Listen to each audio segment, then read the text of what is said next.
Çok yoğun olduğum bu günlerde Super Mario izlemek için fırsat buldum ve Super Mario izledikten sonra direktman ufak bir inceleme videosu çekmek istedim. Çünkü Super Mario izlediğim her bir dakikaya değeceğini düşündüm ve bu aralar izlerken aşırı derecede keyif aldığım ne yazık ki tek animasyon. Ne yazık ki diyorum çünkü Kung Fu Panda faciasından sonra Super Mario bana ilaç gibi geldi. Yani 7'den 70'e herkesin izleyebileceği aşırı tatlı bir animasyon ki içerisinde onlarca yetişkin göndermesiyle birlikte onlarca çocuklar için tatlı ve sevimli anlar da var. Yani şöyle bir anlatmam gerekirse sizlere 7 yaşındaki kuzenim, 24 yaşındaki ben ve 30 yaşındaki kuzenimle beraber oturduk. Bu yapımı izledik. Hepimizin de bu yapıma karşı puanı 10 üzeri 10'du. İsterseniz çok da uzatmadan direktman yapım hakkında konuşalım. Hikayeden bahsedecek olursam Mario ve kardeşi birlikte bir işe atılmışlar, bir reklam filmi vermişler ve ardından bu reklamları yürürlüğe girer girmez tesisatçılığı daha ileriye taşımak isteyen, hayalleri olan, hedefleri olan ve bu hayatta beyaz yakalı köle olmak yerine kendi hayalleri ve hedefleri uğruna gitmeyi tercih eden kişiler olmuşlar ki burada şöyle bir ayrıntı çizmem gerekiyor dostlarım. Eğer ben de isteseydim şu ana kadar birilerinin yanında beyaz yakalı bir köle ya da farklı bir şekilde insanların her ay sabit bir maaş aldığı tamamen masa başı ve ya da normal bir işte geçinip giderdim. Ama ve lakin sevdiğim ve hayattan keyif aldığım işi yapmak isteyip YouTube'a yöneldim ve şu an siz bu videoyu izliyorsunuz. Yani eğer dostlarım bu hayatın içerisinde sizin severek yapabilip para kazanabileceğiniz herhangi bir iş modeli varsa bence ona yönelin. Çünkü dostlarım bu hayata bir defa geliyorsunuz. Yaşayın, sevin, hissedin ve görün. Her ya da geç hepimizin gideceği yer aynıdır zaten. Neyse fazla da felsefe yapmadan direktmen hikayemize geçelim. Dostumuz Mario ve kardeşi birlikte bir tesisatçılık işi yapmaya çalışırken o sırada tabi başlarına aşırı komik olaylar geliyor ve Super Mario ile kardeşi tam böyle dibi boyladıklarını düşünürken her yeri sular basıyor. Her yeri sular bastıktan sonra Mario ve kardeşi su vanasını onarmak için ellerinden geleni yapıyorlar. Ardından başlarına bir talihsizlik geliyor ama ve lakin bu talihsizlik sayesinde de tabii ki de dostlarım yeşil bir borudan geçerekten bambaşka bir evrene gidiyorlar. İşte hikaye orada başlıyor. Çok sürükleyici, çok eğlenceli ve izlediğiniz her bir dakikada diyorsunuz ki wow. Ki her şey bir köşede dursun. Hikayeden uzun uzun bahsetmek de istesem de bence sizin hikayeyi izleyip geldikten sonra bu videoyu izlemeniz çok daha hoş olur. O yüzden ben yapımdan bahsedeyim sadece. İlk olarak görselliği aşırı derecede beğendim. Su animasyonları olsun, gökyüzü, hele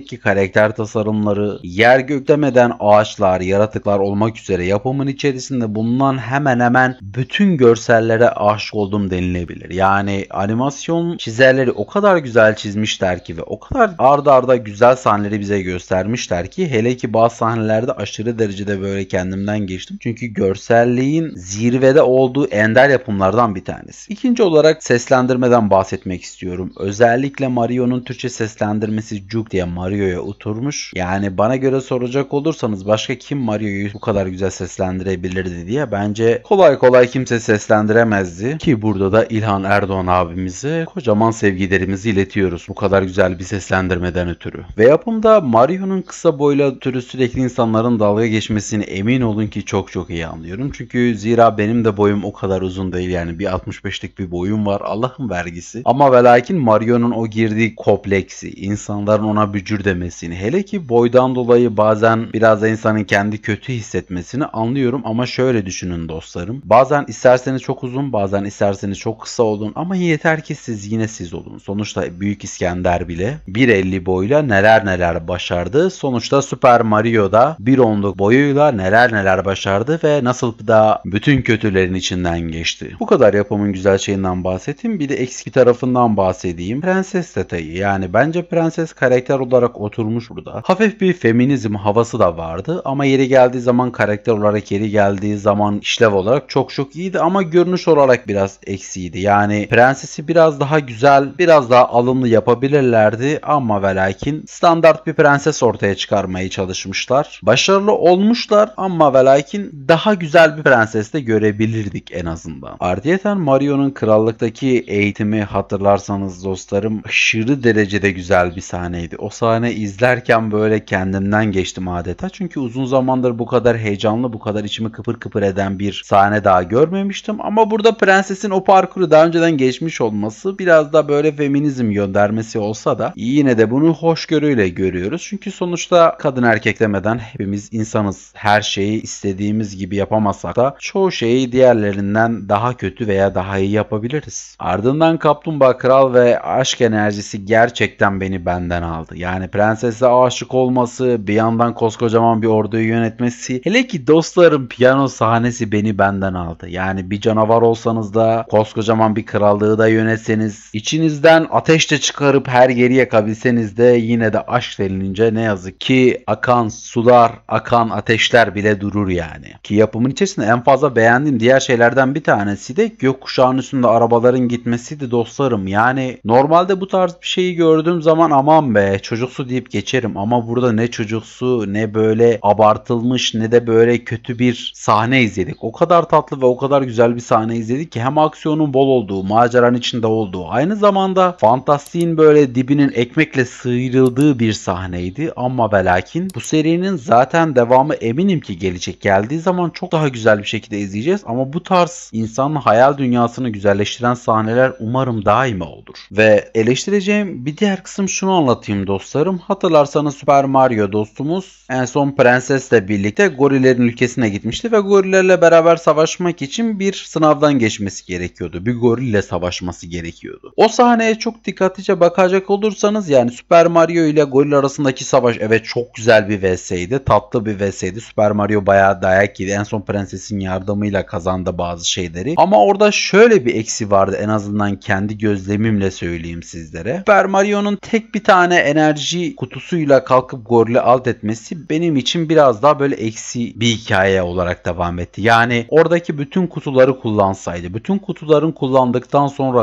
gorili yenseydi bence daha büyük bir artı olurdu. Çünkü Super Mario dostumuz aynı zamanda bir kutuyu kullandığı zaman evet onun gücünü aldı, power up'ını tamamen kendine kattı. Ama diğer kutuların ne işe yaradığını yapım eğer daha fazla dahil etseydi çok daha fazla böyle güzel bir yapım izleyebilirdik. En azından o sahne için söylüyorum. Ama o haliyle bile bence 10 üzeri 9 yani 10 numara 5 yıldız güzel yani. Ki son sahnede de Super Mario ve kardeşlerim birlikte yıldızı aldıktan sonra bizim kabuklu canlıyı dövüp en son dövdükten sonra da beraber böyle iki evreni de kurtarmış olmaları aşırı tatlı, aşırı güzeldi ki yapım hiçbir şekilde sırıtmadı ama ve lakin o deliğin sonra nasıl tekrardan onarıldığını, hele ki insanların bu canavarları gördükten sonra nasıl ters tepki vermediği orası biraz soru işareti. Çünkü Mario kardeşlerin orada biraz daha böyle bir şey gizli kapaklı yapmaları gerektiğini düşünüyorum ki hele ki koskocaman bir ada şehrin göbeğinde çıktı. O adayı tekrardan nasıl geri götürdüler? Orası çok büyük soru işareti ve filmin sonunda Mario ile